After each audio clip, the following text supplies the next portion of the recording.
Dozens of nurses from across the area gathered outside St. Joe's Hospital in downtown Hamilton today to voice their frustrations regarding working conditions in hospitals. They also took aim at a controversial bill that they say doesn't allow them to be paid commensurate to the vital work that they do.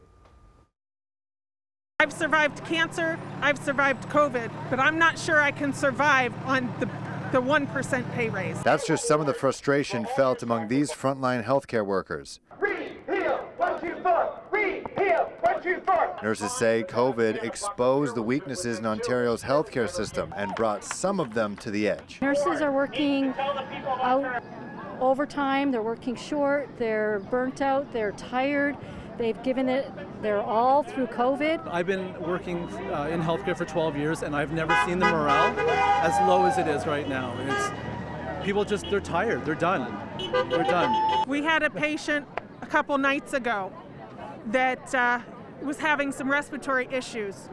We didn't have the time to take care of any of the other patients because we had to take care of him. There's 3 nurses on night shift on my floor.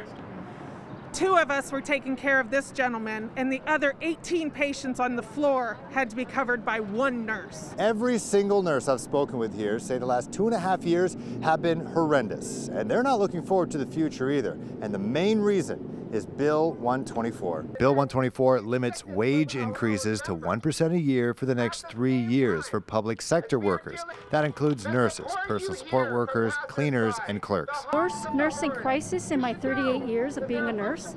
I've never seen anything like this.